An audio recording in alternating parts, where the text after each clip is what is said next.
Good morning, everyone, and welcome back to the Build Back Better Regional Challenge Virtual Conference. My name is Michelle Chang, the Deputy Assistant Secretary for Policy at the Economic Development Administration. We are so excited to have you all here with us again today.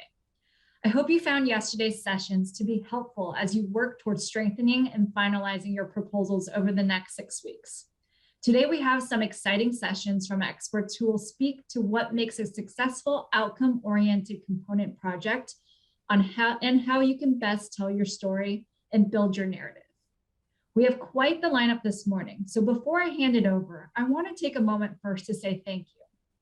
Thank you for the work that you all are doing to support bottom-up economic development in your regions and for being a part of the Build Back Better Regional Challenge. As Secretary Raimondo said yesterday, it's not going to be easy, but we are so grateful for the work that you all are doing, and we look forward to seeing your final proposals. Now it is my pleasure to introduce Assistant Secretary for Economic Development, Alejandra Castillo. Thank you, Michelle. Good morning and welcome to day 2 of the Build Back Better Regional Challenge Conference. We have covered so many great topics, from defining outcomes and organizing for success to supercharging local partnership and driving commitments to action, among which are critical to how we will work together to set communities on a path to creating the economic ecosystem to initiate sustainable and inclusive economic development. As I mentioned yesterday, your locally driven projects, ideas, and solutions represent possibilities. These possibilities not only represent the opportunity to set communities on a path towards wealth creation, job of the future, and global competitiveness, but also simultaneously address inequity. You see, equity is possibilities, the possibility of dreams. It is access to boundless opportunities and space that exists without barriers to entry. As the daughter of a bodega owner in the Bronx, I understand firsthand the impact of disinvestments in communities and the opportunity of transformational investments in communities like the Build Back Better Regional Challenge can do to create possibilities for people in these communities to not only flourish, but to dream. This administration understands these possibilities, and it is the reason why President Biden made it a core priority and has taken subsequent bold action to address inequity in communities across the country. We can only build back better if all Americans can fully participate in the economy. At EDA, equity is central to our investment priority and a factor in decisions to accelerate economic recovery, job creation, and the global competitiveness. As the trusted advisors for your respective communities, your presence today and project submissions carry with it not only opportunity, but the possibility of dreams for people like the bodega owner in the Bronx and many others like him. Among this session, you will engage with today are storytelling and creating your narrative. I am hopeful that as you engage in the discussion, I've painted a picture of the possibilities and opportunities you will be creating and the inclusive economic development you will initiate for your communities. With that, I am extremely honored to introduce Gene Sperling, Senior Advisor to the President of the United States and White House Coordinator for the American Rescue Plan. Previously, he was Director of the National Economic Council and National Economic Advisors to President Obama and President Clinton, respectively. Gene, welcome, and I turn it over to you. Thank you so much. Thank you, Assistant Secretary Castillo. Thank you, Michelle Chang. I know you guys have put in an enormous amount of work to this, and obviously to Secretary Raimondo. You know, it's kind of interesting when I was offered this job to be the coordinator of the $1.9 trillion American Rescue Plan. And I talked to the President and Chief of Staff, Ron Klain, about it. They said something a little different than other people did. Some people said, just come in and figure out the really 2 or 3 biggest programs, the child tax credit or the state and local $350 billion program. And that was not what I heard from the President and our Chief of Staff. And the example that was given was this program. say, look at this program. In the scope of 1.9 trillion of rescue and relief, 3 billion might not seem gigantic, but in the scope of things our country has done and committed to equitable, geographic, economic development, this is historic. We never had something of this size and of this profile. And from my earliest conversations with Secretary Raimondo, there was an understanding that not only would this money make a big difference, but the success of this program could have a lasting difference in whether the United States Congress now realize that this is not an area that should be nickeled and dimed, that this could be some of our highest returning investment. So this is, for myself, and I think for the president, for many, really one of the most important economic development pieces in the American Rescue Plan. Now, you have a lot of people talking about your particular programs. Let me make a couple more, comments on really how this kind of fits into the whole vision of the American Rescue Plan.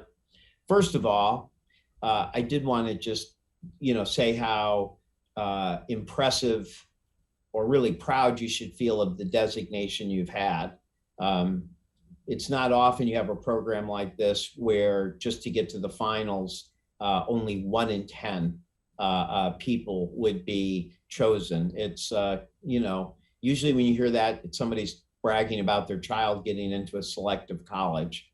But I think it matters. I think you've been given a stamp of approval, a stamp of excellence that is worth a lot more than just the grant, the initial grant that you were given. And I know not everybody will win the full amount, but I will say, having now been in this for 25, 30 years, I have seen repeatedly that when someone or an organization or a strategy is called out for its excellence, and you have a process of creating the partnerships, that you get a lasting benefit. In 2013, we were trying to do partnerships around long-term unemployment, to address long-term unemployment. Repeatedly, as we worked with different cities on their applications, different CEOs would say, well, honestly, we're going to do this no matter what. Now that we know this organization, now that we know we could partner with them, we're going to, I hope we win, but we're going to do this either way. I do think that the process, both of the coordination, the strategy, the occasion to create the partnerships with companies, with philanthropy, with the government, you can come back to me a year or two from now and see what you think. But I think I would not underestimate the benefits that you may have already achieved through this selection.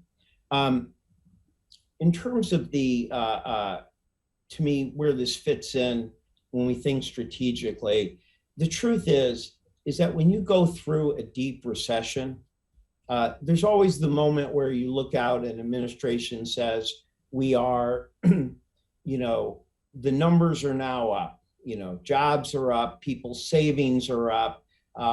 Those are macroeconomic statistics. And of course, they're encouraging. But I think when you look at when we've come out of most deep recessions, it hides a very deep inequity, which is that some people do not come back. Some areas do not come back. Some areas that were already hurting are set back indefinitely. Some areas that could have taken off have their liftoff period delayed for a long period of time. Macro numbers that just tell you what happened in the economy as a whole mirror a lot of pain and a lot of lost potential. I was just mentioning long-term unemployment. We know when you've been unemployed for a long time, the harms to people are just dramatic. You don't just have discomfort for 3 months. People lose their house, their spouse, their health, their earning potential. That can happen at the community and regional level too. We've seen it repeatedly. So when we look at the American Rescue Plan, and when it was created with that understanding in mind that this was like had two goals. One was to get us out of the crisis, the economic impact statements, all of the vaccines, all of the things we've done to get the economy now back fast. The American Rescue Plan had a lot of firepower that has lowered the unemployment rate to 3.9%. But what was different than past plans is there was also enough resources to ensure that we could have a full recovery that had enough firepower to overcome challenges like Omicron or a new variant, but also one that could ensure and invest more in broad geographic economic prosperity. I mean, we know a tremendous amount of the growth that happened after the Great Recession took place in 25 cities. 25.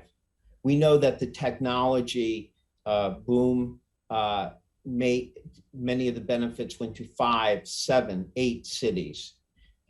This is not filling Joe Biden's vision of lifting dignity, economic opportunity everywhere.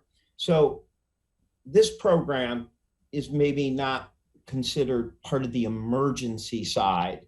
It's not the side where you're rushing money out to keep people being from evicted. It's not the part where you're rushing checks out so that people can get through the week and put food on their table. But if you're talking about having a full recovery, a robust and equitable recovery, this is the type of plan that should be a prominent part of any economic recovery package. One that says we are not going to allow not only individual people, but communities to get caught in downward cycles. We are not going to say the economy is getting better, but particular areas that could have taken off, that could have addressed new industries or jobs in need was set back years and years. And we're just going to paper over that by talking about the macroeconomic numbers.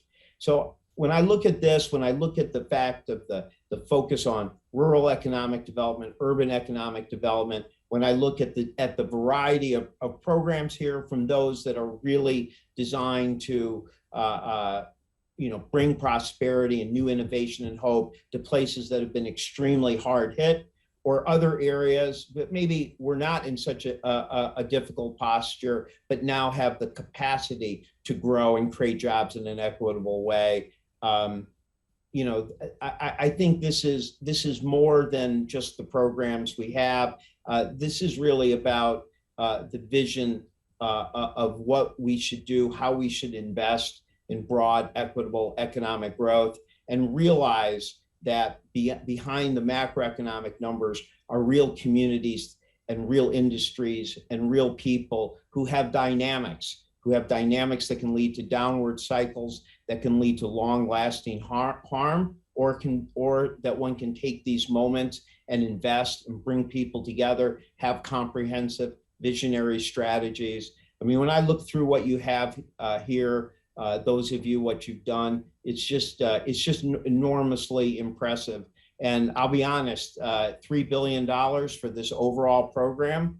The overall economic development program is a lot, but I would like someday the success of what you're doing to lead to somebody adding an extra zero to that, and having someday where we realize the benefits of putting $30 billion into the kind of plans and for shared prosperity that you have. So I know each of you is focused on your plan, your community, your vision, but I do believe, and I said this to Secretary Raimondo when we started, if this succeeds, if this is success, I think that it will not just be a one and done emergency program. I think you have the opportunity to be part of a stronger, longer term strategy and investment strategy for the country. So I really, again, congratulate all of you.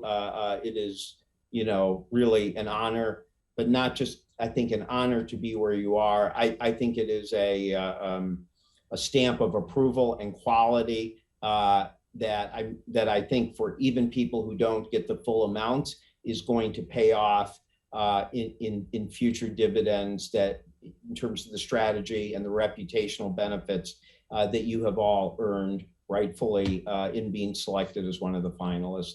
So thank you for everyone for letting me be part of this, and I will let you get on with your session. But from the White House, congratulations, and thank you to our colleagues at Commerce for this excellent conference. Thank you, Gene. We really appreciate those words, and you know, we're excited to see how the Build Back Better Regional Challenge really punches above its weight for the American Rescue Plan and the overall economic agenda of this administration. And just following one quick point that Gene was saying, if there's, while you all look a little different, and if you look at the 60 proposals, as I'm sure you all have, you'll recognize that there are, you know, this is a big group that looks quite different in a number of different indicators and ways of considering. The one thing you all had in common, to follow up on Gene's comment, is you all clearly are building economic strategies for people in need. In some communities, those look rural. In other communities, those are distressed neighborhoods and urban areas that have been forgotten. But through it all, you are producing strategies and plans that we thought were compelling concept projects that would help people in need. So I think, you know, it's the whole point of this two-day session is to take a step back and think about the overall goals and spirit of this thing. I'd ask, don't lose sight of that, because I can promise you that's a non-trivial reason for why you are among 60 of almost 600. So anyway, moving on to day two, really excited to kick off these sessions. Just wanted to say very quickly, even after yesterday, I heard from a number of EDRs this morning how many of you are really taking another swing at your equity strategies and governance, thinking a little more about your overall messaging. Heard from the FAS team an early look at some of the things that you've been submitting through their tracker. Just extraordinary, exciting, ambitious commitments to action, bringing in industry and others. So really thrilled to see all the excitement and follow along action from yesterday. I've heard a little bit that you want a little extra TA around governance, real tactical and examples. Keep them coming. We want to know what you all want help with. Looking forward to the rest of the day. As a reminder, this is recorded, this session just as yesterday. And now I'd like to turn over to Andy Altman and a member of the EDR's team to kick off our first session. Take it away.